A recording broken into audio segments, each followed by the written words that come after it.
In a report from AP, President Trump supposedly told the Mexican President Peña Nieto to take care of bad hombres in Mexico, or he might send U.S. troops to do it himself.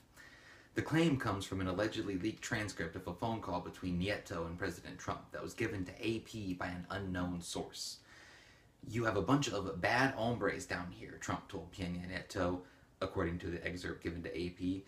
"You aren't doing enough to stop them. I think your military is scared. Our military isn't, so I just might send them down to take care of it." I personally prefer the one where Trump sent Russian hookers to pee in the bed that Barack Obama was going to be staying in. If you're going to spin a Whopper, at least make it something good. Come on. The White House has yet to comment. I'm sure Sean Spicer is just getting ready.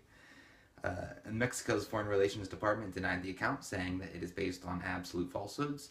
The assertions that you make about the conversation do not correspond to the reality of it. The statement said, "The tone was constructive and it was agreed by the presidents to continue working, and that all teams will continue to meet frequently to construct an agreement that is positive for Mexico and for the United States." The Washington Post also put up an article saying that President Trump blasted Australian Prime Minister Malcolm Turnbull over a refugee agreement, and boasted about the magnitude of his electoral college win, according to senior U.S. officials briefed on the Saturday exchange. Anonymous senior officials, of course. Then, 25 minutes into what was expected to be an hour-long call, Trump abruptly ended it. So rude. The depictions of Trump's call are also at odds with the sanitized White House accounts, still according to the Washington Post article. The official readout of this conversation with Turnbull, for example, said that the two had emphasized the enduring strength and closeness of the U.S.-Australia relationship that is critical for peace, stability, and prosperity in the Asia-Pacific region and globally. I'm sure they couldn't have actually been civil. No, that was impossible. It's definitely worth noting, the Washington Post and the AP, like much of the mainstream media, just constantly attacks Trump. They never let go. And, I mean, it's hard to take anything they say seriously nowadays. So, whether or not this is true, I mean, I guess it could be, but I highly doubt it. In other news, Judge Neil Gorsuch, a textualist conservative from the 10th Circuit Court of Appeals, was nominated as Trump's pick for the Supreme Court to fill the role of late Antonin Scalia, who died in February last year. The vacancy that Scalia left had the Supreme Court split with 4 conservative and 4 liberal judges. Then President Barack Obama attempted to fill the spot with Judge Merrick Garland, but the Republican-controlled Senate refused to vote on him, and rightfully so. The American people got to decide for themselves on November 8th who would fill that spot, and for many people, the Supreme Court pick was the reason that they voted for Trump. It was a big reason I voted for him. I mean, it's mainly the hair, but you gotta, pick your battles. Conservatives across the board are absolutely thrilled with this decision, with topics ranging from gun rights to the sanctity of life. Gorsuch has provided clear, articulate arguments from an originalist viewpoint. He said in his speech yesterday after being nominated by President Trump that any judge who likes the outcome of every case they win is probably a bad judge. Probably. In a 2005 essay for National Review, Gorsuch wrote, "American liberals have become addicted to the courtroom, relying on judges and lawyers rather than elected leaders and the ballot box as the primary means of affecting their social agenda on everything from gay marriage to assisted suicide and the use of vouchers for private school education.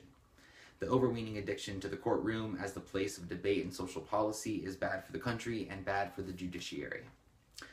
The politicization of the judiciary undermines the only real asset it has, its independence.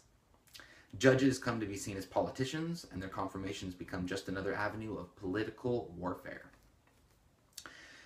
The Democrats know all about political warfare. With the nomination of Mr. Gorsuch, the Democratic Minority Leader Chuck Schumer, Dianne Feinstein, and others on the far left are planning on using the filibuster rule to block his nomination and attempt to install someone more mainstream. In other words, a radical leftist. The Dems might get cold feet on the filibuster, but if they don't, then it's up to Minority Leader Mitch McConnell to invoke the nuclear option. Nuke 'em, Mitch. Do it. Which, in my opinion, is completely acceptable. And in a hilarious twist of irony, the same people who are freaking out over Trump's nominee actually voted for him. Yes, back in 2016, when Gorsuch was nominated by then President George W. Bush to the 10th U.S. Circuit Court of Appeals, he was confirmed unanimously by the U.S. Senate, which at the time included Senator Schumer. Reports Media Research Center. Also listed on the roll call of those who voted for him was Dianne Feinstein, along with former Senators Barack Obama, Hillary Clinton, Joe Biden, and John Kerry. What do you know? The whole gang's there. In other news, a new Rasmussen poll finds that 57% of American voters support President Trump's travel ban on people arriving from terror-linked countries, with just 33% opposing the measure. The poll also found that Americans support a visa block on all individuals from the same countries by a margin of 56 to 32%. The refugee ban is supported by 82% of Republicans and 59% of voters not affiliated with either major party. Democrats are opposed by 53 to 34%. The numbers are nearly identical for the temporary ban on visas from the 7 terrorist-plagued nations. This poll was, however, taken before the protest over the weekend. Whether or not that affected it one way or the other, I will leave up to you. I think it probably pushed people away.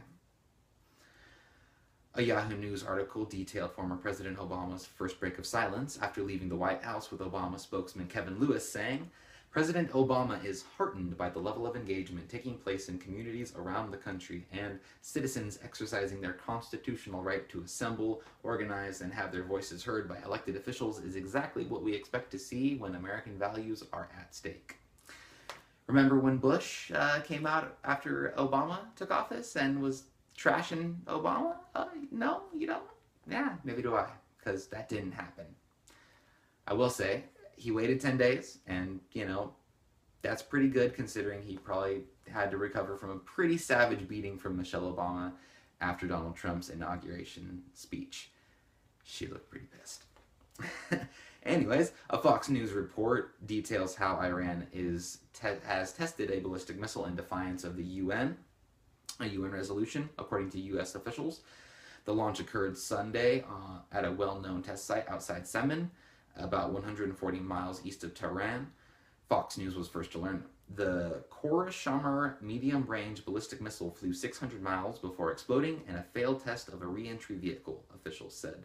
Iran Defense Minister Brigadier General Hussein Daikon said in September that Iran would start production on the missile. UN Resolution 2231, put in place days after the Iran nuclear deal was signed, calls on the Islamic Republic not to conduct such tests. However, this is at least Iran's second such test since July. The resolution bars Iran from conducting ballistic missile tests for 8 years and went into effect July 20th, 2015. Iran is, quote, called upon not to undertake any activity related to ballistic missiles designed to be capable of delivering nuclear weapons, including launches using such ballistic missile technology, according to the text of the resolution. The landmark nuclear deal between Iran and world powers, however, does not include provisions preventing Iran from conducting ballistic missile tests, and Iran claims the tests are legitimate because they are not designed to carry a nuclear warhead. President Trump on Sunday spoke with King Salman of Saudi Arabia, a conversation in which the two agreed on the importance of rigorously enforcing the Joint Comprehensive Plan of Action with Iran and addressing Iran's destabilizing regional activities. The White House said in a statement. Israeli Prime Minister Benjamin Netanyahu said he would address the Iran issue with Trump when the two leaders met on February 15th. I will meet with Trump in Washington soon, and among those issues I will address is the need to renew the sanctions against Iran. The White House certainly took notice, and a report from the Wall Street Journal details their response, calling Iran a destabilizing influence in the Middle East. National Security Advisor Mike Flynn declared Wednesday, "As of today, we are officially putting Iran on notice." Administration officials, while providing few specifics, said Mr. Trump had begun a process of reviewing current U.S. policy and is considering a whole range of options, including tougher sanctions. Asked if military force was one of the options, the officials didn't rule it out. The then acting Attorney General Sally Yates came out on Monday and said that the Department of Justice would not defend President Trump's immigration ban, saying, "My responsibility is to ensure that the position of the Department of Justice is not only legally defensible, but is informed by our best view of what the law is after consideration of all the facts. In addition, I am responsible for ensuring that the positions we take in court remain consistent with this institution's solemn obligation to always seek justice and stand for what is right." Whatever the hell that's supposed to mean. "At present, I am not convinced that the defense of the executive order is consistent with these responsibilities, nor am I convinced that the executive order is lawful. Consequently, for as long as I am the acting Attorney General, the Department of Justice will not present arguments in defense of the executive order unless and until I become convinced that it is appropriate to do so." As the Wall Street Journal reports, Mrs. Yates' decision is based on the series of lawsuits that were filed in the first 24 hours in which immigration officials began enforcing Mr. Trump's order on refugees and immigrants.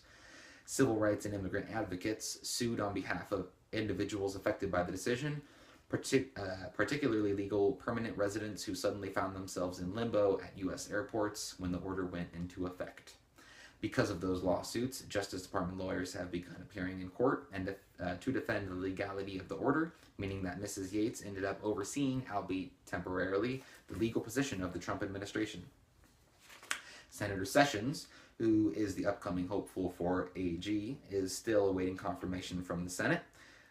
Sessions would have certainly taken a starkly different stance from that of Yates. The Trump White House responded firmly, as reported by an Axios.com article. President Trump at 9:16 p.m. Monday announced the firing, yes, the firing, of the acting Attorney General who had defied him on his migrant ban, saying she has betrayed the Department of Justice.